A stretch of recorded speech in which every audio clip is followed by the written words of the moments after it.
Hello and welcome to the Magical Learning Podcast. As you can see, we've got a few team members on today's podcast, very excited, and a wonderful guest.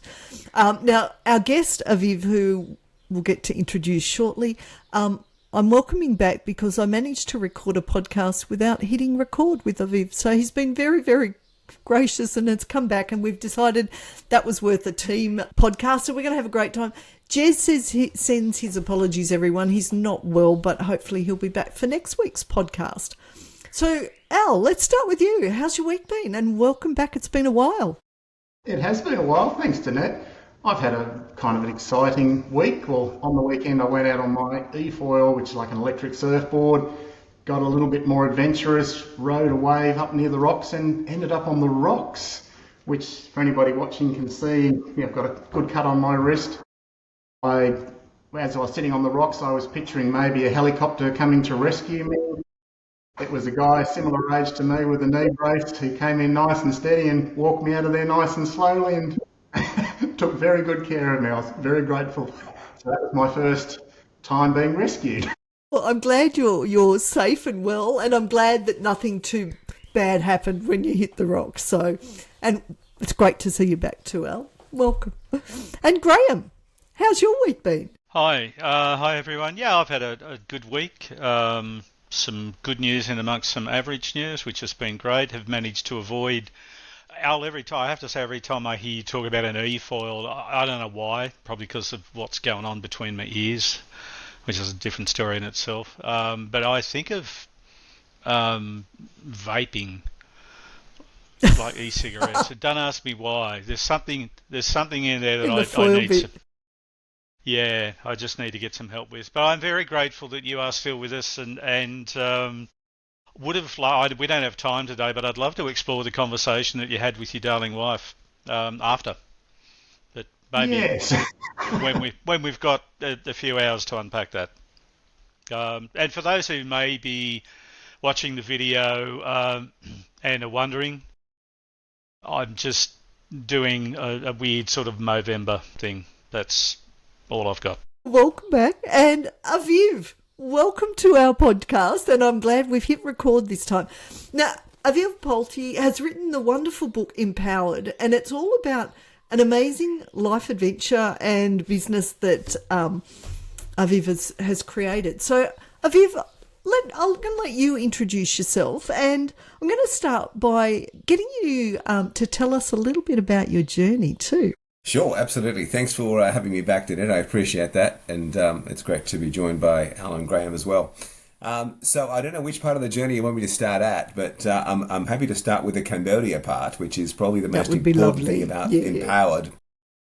The book that I wrote, the full title of the book is Empowered, A New Generation of Leaders. And I'm a big believer that the universe puts you where you need to be at the right time, and most of us either pick it up and go with it or reject it and say, no, that's not my plan. But the universe put Cambodia in our path, and it was totally unplanned. We have two daughters. My wife Michelle and I have two daughters.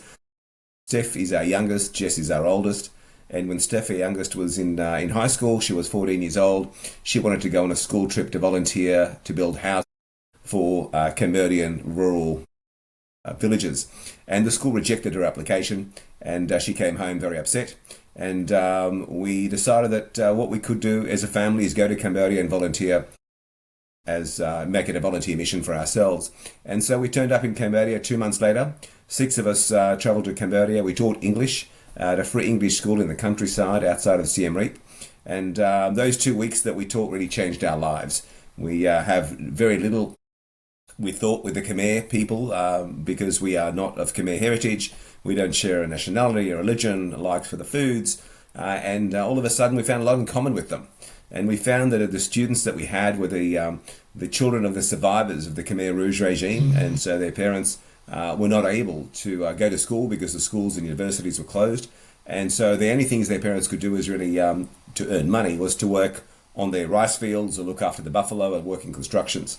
And as these parents worked in the searing sun and the pouring rain, of course their bodies wore out quicker, they got older quicker, and they started really understanding the economic hardship that comes with a lack of education. So they encouraged their kids to go to school because they understood that education will change their lives.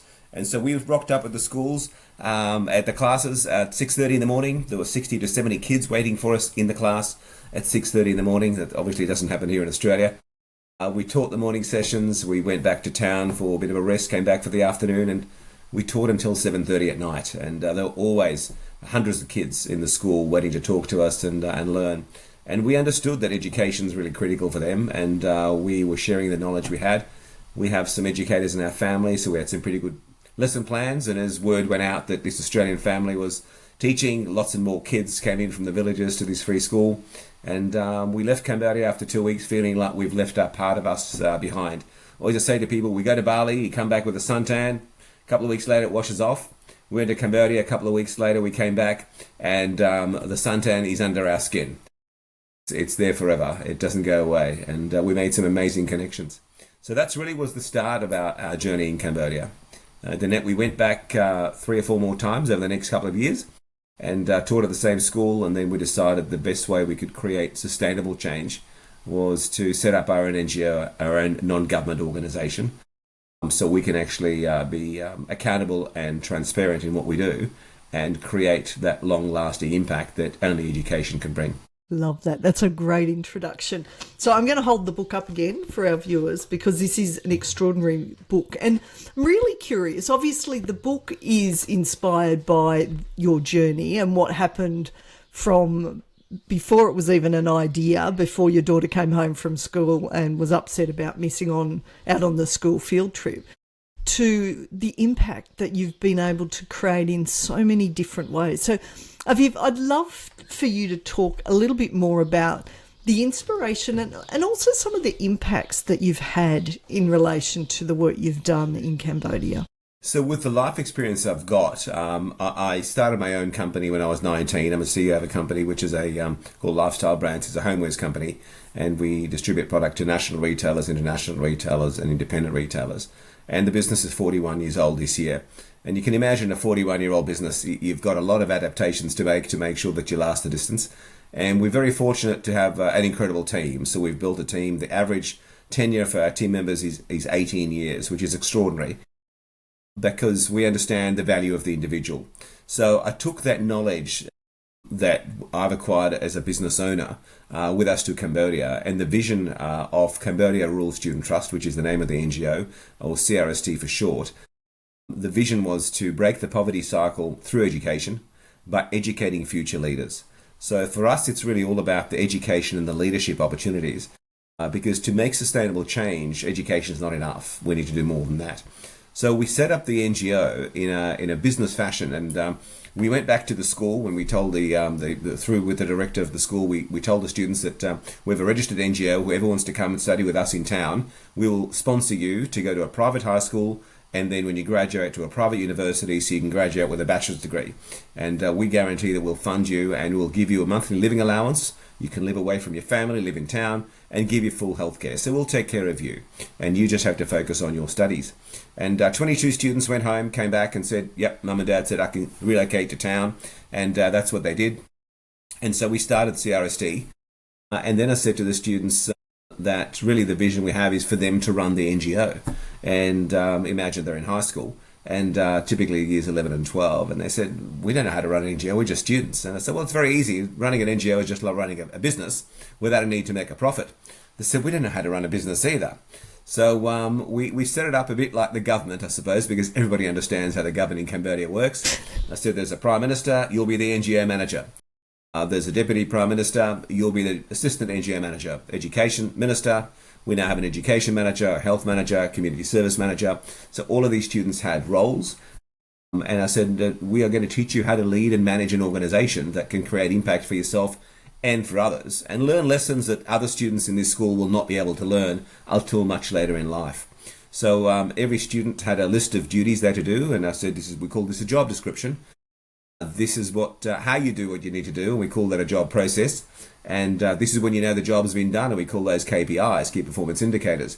And so all of these students really got a lot of business set up into them while they were still in high school to understand their responsibility. And in addition to their studies, which was their primary responsibility, they understood that it was really up to them to help develop Cambodia by utilising our support to go and take their knowledge to share with others. So within a few months of setting up the NGO and getting started, we started our volunteer department, our community service department, and our students, the team that was looking after that department went to the countryside, spoke with village leaders and other NGOs, and found families we could build houses for. And we funded the houses, they're typical Khmer country houses made of timber and palm leaves and bamboo. And in just one day, our students built a house for this impoverished rural family. And it was a tiring day, but at the end of it, this family had a home to live in rather than living under tarpaulins. And you can imagine all of the villagers coming around to see this bunch of high school students building a house with passion and commitment. And they didn't understand how it's possible that high school students can get together and do that. And they explained that they're a part of this incredible NGO that gives them the life skills and the planning skills, communication, leadership and management to be able to go and help other people and use their education to inspire others as well. And that was really how we started the NGO, with the vision of educating future leaders by sharing the knowledge, extensive mentoring, so using on the one hand, the formal education, and then on the other hand, the life skills education, which is something which we need to instill in young adults really all over the world. It's really quite lacking. As these students graduated, they moved into university. A new cohort joined us in high school and university, and the NGO started to grow, and we started to diversify what we do and create more impact. Such a great story. Every time I hear you talk, Aviv, I'm just so inspired. So I'm curious, this is such a fabulous book. How did you go about choosing the chapters? Sort of what was your focus for writing this book? Well, I really wanted to write a book that was going to be very visual for the reader, that would really take them on the journey. And I see myself as really the storyteller. I'm the narrator of the story. The story is not about me. It's about these extraordinary young adults who make the decision that they're going to follow the path of education to break their poverty cycle for their family. And it's about their commitment to the fact that they understand that it is up to them to help develop Cambodia. It's not up to foreigners to come and help. It's not just up to the government. It's really up to the citizens themselves to contribute. And in the book, I've incorporated a lot of their stories. We have a program called the Ambassador Program, where students get nowadays to travel overseas and share their stories in other countries. And I've included some of those stories in there as well, because they tell the stories really well, where they've come from, where they are, what education's done for them, and where they're going.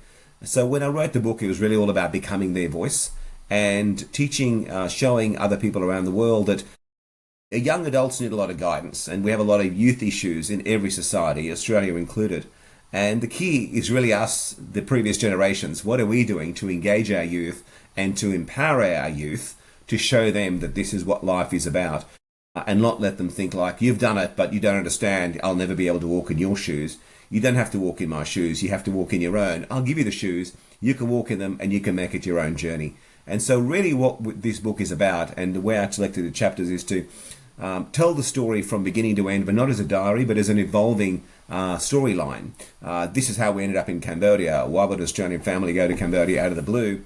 This is why we kept coming back.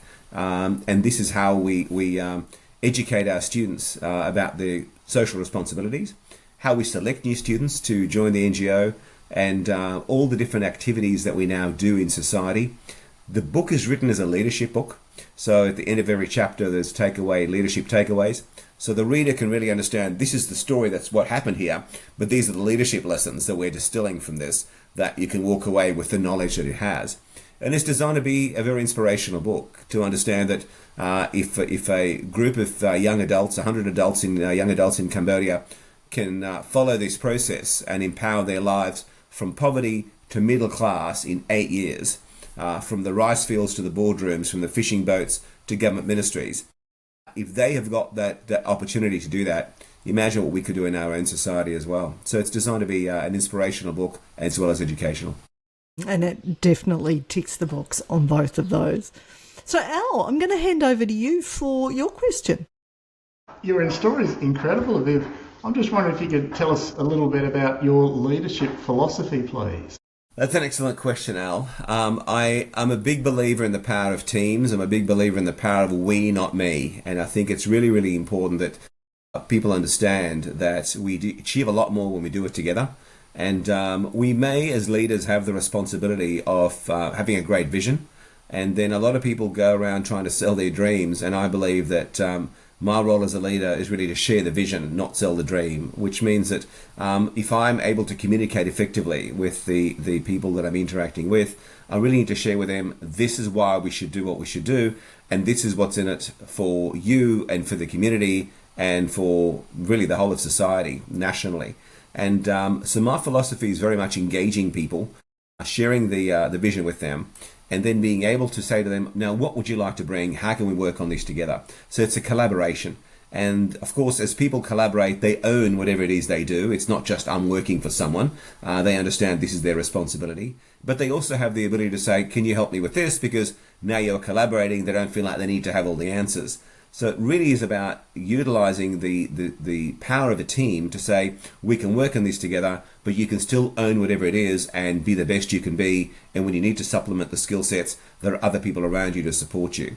I'm a firm believer that we don't know what we don't know. And it's really, really important to give everybody the opportunity of exploring and experimenting to find out for themselves. And as we say in our NGO, there are no mistakes, only lessons. So no matter how tragic it all is, what's the lesson we got out of that? So now we can go away and assess how we do things better.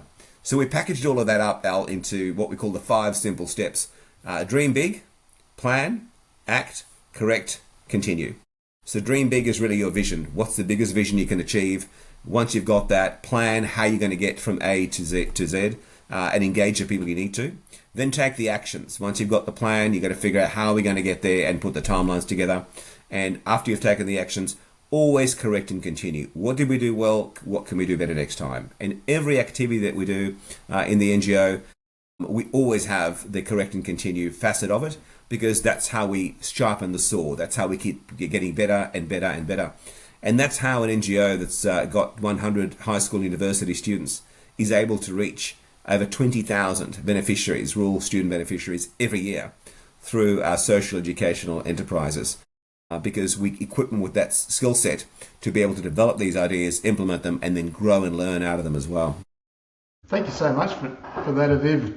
Yeah, I can really see it, and the proof is in the pudding there, where it's working so well, and it's win-win for everybody. Absolutely. Absolutely. Thank you. And Graham, your question is next. My initial question was, where's my unmute button? Viv, I am interested to hear a little more about the model of the 3 pillars and why, in your experience, they're so important. So the 3 pillars that we've set up for CRST, for the Cambodia Rural Student Trust NGO, are education, empowerment, and inspiration. And it really all starts with education. First of all, you need to understand what the knowledge that you need to acquire is. And for us, education is both formal at the high school and at the university that the students attend. And we work very closely with those institutions to make sure the students get the biggest value they can, the highest value they can from their education. Education is the core of everything we do. All of our activities, education is the spine, everything else feeds off the side of that. So education is the most critical thing, because without an educated society, you end up with people not understanding what their responsibilities are, let alone knowing knowledge. So the second part of education for us is the life skills, and teaching young adults that this is what life is all about. This is how you can communicate effectively with people, engage them in where you're going, and be able to create the biggest impact that you can. And that leads to empowerment, because once you've got that education and you start to put things together, you become empowered. Nobody can empower you. People can give you the information through education, but the empowerment is from within. So you become empowered and you say, I can do this. And then you find out at a very young age, as a late teenager, early 20-year-old in our situation, how much you can already do. You can be in high school and go and build a house for someone, or help repair 150 bicycles on a Sunday. And you could be at university and you can run programs for students in the countryside about wash, water, sanitation, hygiene, about their reproductive system, supporting girls to come to school by supporting their when they've got their period, giving them menstruation kits, and really engage with your brothers and sisters. Say, let me help you through this, because I've now got the empowerment to come and assist you.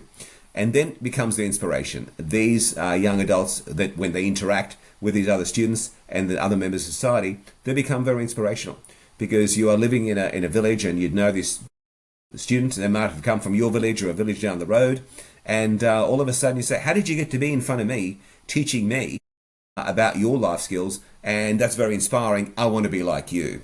So the first 22 students had no role models. They had to trust us. The education and the processes we follow will change their lives. But nowadays we've got over 50 alumni who are, most of them have graduated with an MBA, living in Phnom Penh and have incredible jobs. And they have shown that they have broken their family's poverty cycle. Now they've become the role models. And so that's really the inspiration, both to the rural students who we interact with, as well as to the rest of the students in the NGOs. So education, empowerment and inspiration. Love it. Thank you. I really appreciate the inspiration piece at the back end, particularly the model you have where you're using people who've been through the program as the role models for those thinking about joining or those coming through now. So going back to your comment earlier about it's not about people from other countries coming in and telling you how to do things. It's about you do it and then you share that message with others coming through. Because I think that I'm curious to know in your experience the inspiration piece, being able to maintain that over a period of time. Because as you said, you can have the education, but if you haven't got the inspiration, then there's no action, so nothing goes anywhere. That's exactly right, Graham. That's exactly right. Brilliant. It's designed to be a sustainable model. It's designed to we've always envisaged not going to Cambodia to colonize Cambodia, but really to give people a hand up, not a handout. And it's really, really important to us to make sure that we empower the local population to see what's possible. And you can imagine our graduates, obviously they become alumni and they still come back to the NGO. They run a program called the Business Class Program and volunteer in our weekend community activities. So they still maintain that contact with us. But they've also become an inspiration to the rest of their families, often supporting younger siblings, cousins, and nephews and nieces through school, because now they know how important education is. And a lot of our students are the first to graduate from high school in their village, definitely the first to graduate from university, and completely unthought of that somebody would graduate with a master's degree. They become inspirational to their entire community. So that inspiration piece is really what sustainability is all about, that somebody's done it, I can do it too.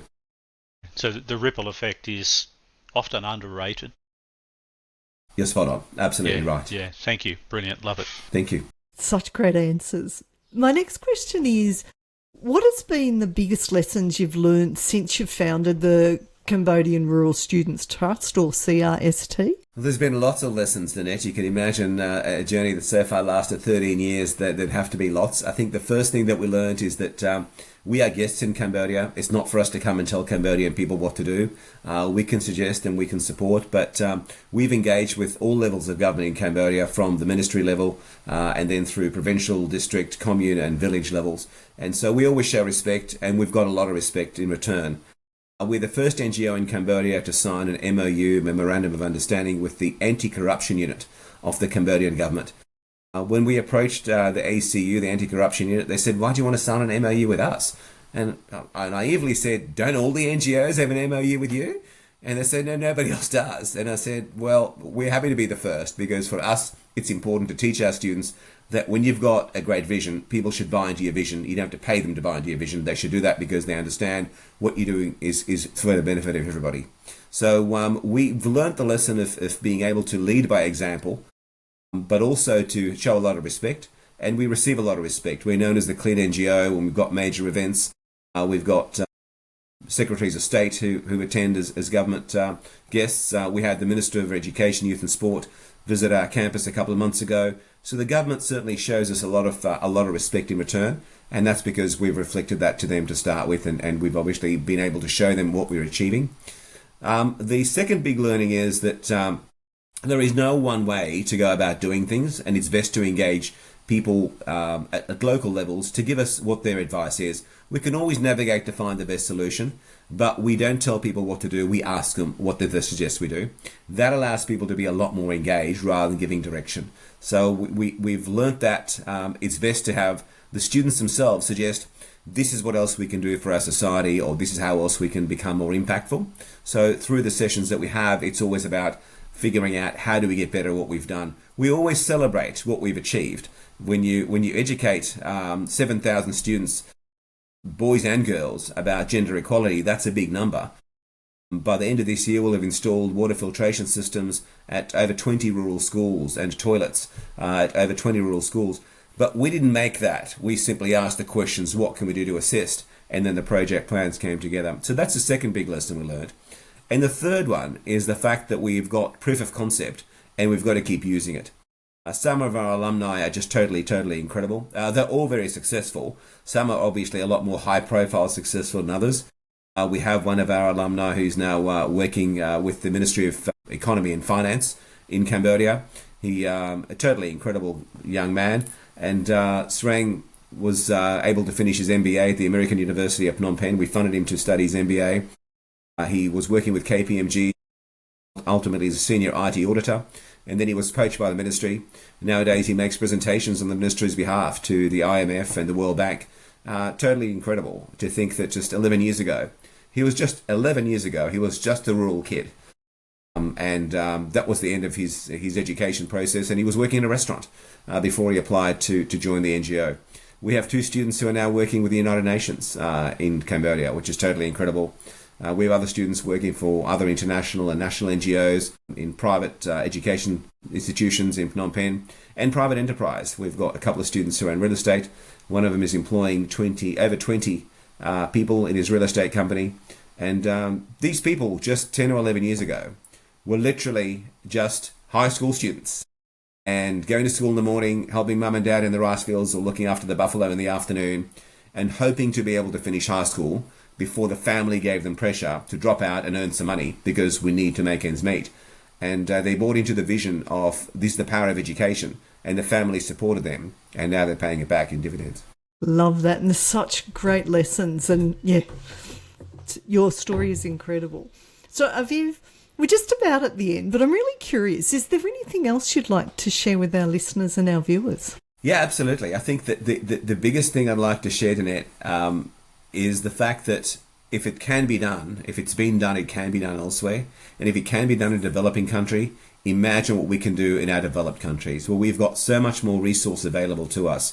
And if we simply decide to collaborate, we can create such an awesome society. And we can really use each other's gifts to fill each other's gaps. And once we do that, everybody rises. The tide comes in and the whole of society gets the benefit. And so the biggest lesson is that we'd love to share is that if it's been done before, if it's been done in a developing country, let's figure out what we can do for our own communities, and we can start doing that as individuals right now. We don't have to wait, as we say in our NGO, until there's a magic moment in life. In our students' case, we don't have to wait for the magic moment to be when you graduate, when you get a job, when you start to earn money. The magic moment is today. It's right now. What can you do to improve yourself and to help other people? So that's really what we like to share, is that it's all of our responsibilities to create the sort of society we want to live in. I love that. That is so awesome. So I'm going to go round the room and just sort of check in on the takeaway. So Al, can I start with you? What are you going to take away from today's discussion? Oh, thank you so much, Aviv. You've really inspired me to dream big. I'm currently working in the RTO, and only like yesterday an email came through saying they want to create a program for young people entering the workforce, and my name came up as the trainer, and I'm just looking at your steps there of dreaming big, possibly believing in myself in the first place, planning, putting it into action and seeing how it goes and correct it and see where that goes. So thank you so much for today. That's really fantastic. Congratulations. Thank you. And Graham, what about you? So Aviv, thanks. This has been what a wonderful way to sort of start to wrap up a week. One of the phrases that came to mind when you were sharing part of your experience was and I don't know where it came from, the saying that the bad things happen when good people do nothing. And I don't necessarily buy into that. And at the same time, I think your story, your experience, the efforts of yourself and all of the other people involved, the students, the communities, is just what a beautiful example of what's possible. Very humbling, but just a wonderful example. So I love the 3 pillars and the fact that it's almost like a self-fulfilling prophecy, because education is the thing that helps us feel a little more empowered, and that empowerment can also trigger that sense of inspiration in ourselves and then others. So once you start with that education piece, everything becomes a little bit easier. So much to take away from that, but thank you. Just thanks for being here. Thank you for being who you are and for contributing as you have done. Very grateful. Thank you, Graham. And my takeaway, and so many, but I love that saying that you said, yeah, the magic moment is today. So we get to choose every day, do we make a difference? And I would like to add that your beautiful book, Empowered, A New Generation of Leaders, this should be required reading, not only at universities, but also at schools, just to show the potential of when we collaborate, what we can create. So it's such a beautiful read, Aviv. Now, I'd love for you to share what, anything else you'd like to share, and then I'll ask one more question. Sure. Danette, it's interesting you say about the schools picking up the book. We're actually translating the book into Khmer, the language in Cambodia, and it'll be released early next year. And the idea is to really inspire a lot more students in Cambodia to pick up the book and see what's possible, to see what's been done, and to have them join this concept of we the people can do so much for ourselves and support our social leaders, our government leaders in creating the society that we want to live in. So we are going to be spreading that book through Cambodia next year, which will be absolutely fantastic.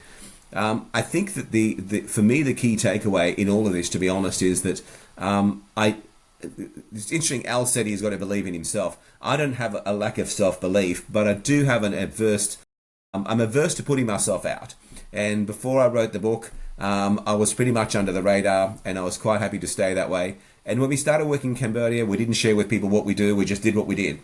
And then it was one of our team members who said to us, you have to share with people. It's very inspirational. They'll want to join you, support your activities, whether it's in person or whether it's financially. You've got to share this story. It's a great story to share. And so we started telling people what we do, and it just grew into a foundation here in Australia, which supports a lot of our activities in Cambodia.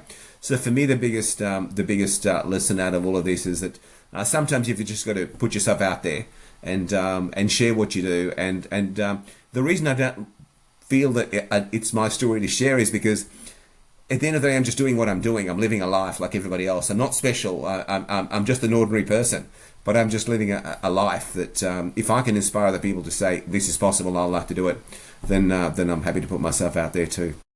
Oh, I love that. So, Aviv, I'm reckoning there's probably going to be some viewers and listeners that would like to reach out to you and also to learn more about your foundation. So where would be the best places for them to do that? The best place would be to go to Google. If you Google Cambodia Rural Students Trust, the NGO will come up. Otherwise, you can just Google CRSTNGO.org. And if you want to have a look at the book, Empowered is now on Booktopia, also on Amazon, and so if you just type in Empowered and my name, Aviv Palti, or Empowered, A New Generation of Leaders, that'll come up, and there'll be all the links that can follow.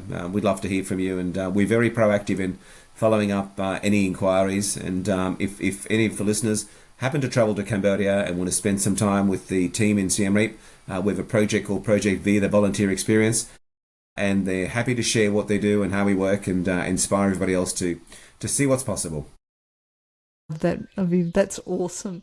So can I say thank you so much for joining us. It's been a wonderful, wonderful podcast. And to all of our wonderful listeners and viewers, wishing you all a magical week.